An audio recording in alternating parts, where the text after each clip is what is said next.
अध्याय 39। श्री विष्णु और देवताओं से अपराजित दधीचिका, उनके लिए शाप और क्षुव पर अनुग्रह। ब्रह्मा जी कहते हैं, नारद, भक्तवत्सल भगवान विष्णु राजा क्षुव का हित साधन करने के लिए ब्राह्मण का रूप धारण कर दधीचि के आश्रम पर गए।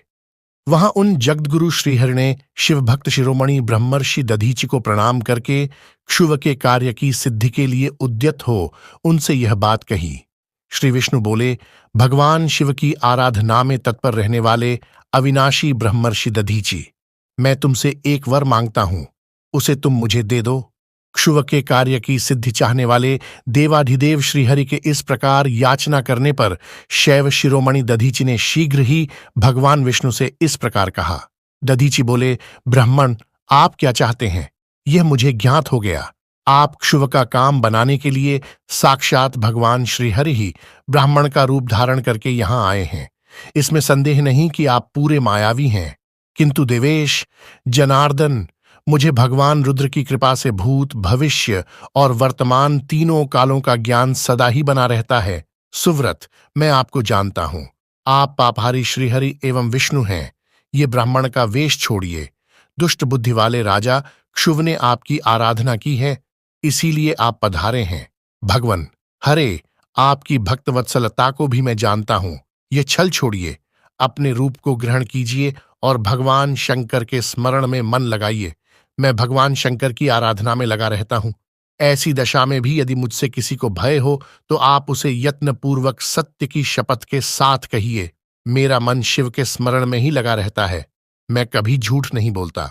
इस संसार में किसी देवता या दैत्य से भी मुझे भय नहीं होता। श्रीविण बोले, उत्तम व्रत का पालन करने वाले दधीचि, तुम्हारा भय सर्वथा नष्ट ही है, क्योंकि तुम शिव की आराधना में तत्पर रहते हो, इसीलिए सर्वज्ञ हो। परंतु मेरे कहने से तुम एक बार अपने प्रतिद्वंद्वी राजा क्षुव से जाकर कह दो कि मैं तुमसे डरता हूं। भगवान विष्णु का यह वचन सुनकर भी शैव शिरोमणि मह्यमुनि दधीचि निर्भय ही रहे और हंसकर बोले। दधीचि ने कहम, मैं देवाधिदेव पिनाकपाणि भगवान शंभु के प्रसाद से कहीं कभी किसी से और किंचन मात्र भी नहीं डरता, सदा ही निर्भय रहता हूं। इस पर श्रीहरि ने मुनि को दबाने की चेष्टा की। देवताओं ने भी उनका साथ दिया, किंतु सबके सभी अस्त्र कुंठित हो गए। तदनंतर भगवान श्री विष्णु ने अगणित गणों की सृष्टि की, परंतु महर्षि ने उनको भी भस्म कर दिया। तब भगवान ने अपनी अनंत विष्णु मूर्ति प्रकट की। यह सब देखकर च्यवन कुमार ने वहां जगदीश्वर भगवान विष्णु से कहा। दधीचि बोले, महाबाहो, माया को त्याग दीजिए। विचार करने से यह प्रतिभास मात्र प्रतीत होती है। माधव, मैंने सहस्रों दुर्विज्ञेय वस्तुओं को जान लिया है। आप मुझमें अपने सहित संपूर्ण जगत को देखिए। निरालस्य होकर मुझमें ब्रह्मा एवं रुद्र का भी दर्शन कीजिए। मैं आपको दिव्य दृष्टि देता है। ऐसा कहकर भगवान शिव के तेज से पूर्ण शरीर वाले च्यवन कुमार दधीचि मुनि ने अपनी देह में समस्त ब्रांड का दर्शन कराया। तब भगवान विष्णु ने उन पर पुनः कोप करना चाहा। इतने में ही मेरे साथ राजा क्षुव वहां आ पहुंचे। मैंने निश्चेष्ट खड़े हुए भगवान पानाभ को तथा देवताओं को क्रोध करने से रोका। मेरी बात सुनकर इन लोगों ने ब्राह्मण दधीचि को परास्त नहीं किया। श्रीहरि उनके पास गए और उन्होंने मुनि को प्रणाम किया। तदनंतर क्षुव अत्यंत दीन हो उन मुनीश्वर दधीचि के निकट गए और उन्हें प्रणाम करके प्रार्थना करने लगे। क्षुव बोले, मुनिश्रेष्ठ, शिव भक्त शिरोमणे, मुझ पर प्रसन्न होइए। परमेश्वर, आप दुर्जनों की दृष्टि से दूर रहने वाले हैं, मुझ पर कृपा कीजिए। ब्रह्मा जी कहते हैं, नारद, राजा क्षुव की यह बात सुनकर तपस्या की निधि ब्राह्मण दधीचि ने उन पर अनुग्रह किया। तत्पश्चात श्री विष्णु आदि को देखकर वे मुनि क्रोध से व्याकुल हो गए और मन ही मन शिव को स्मरण करके विष्णु तथा देवताओं को शाप देने लगे।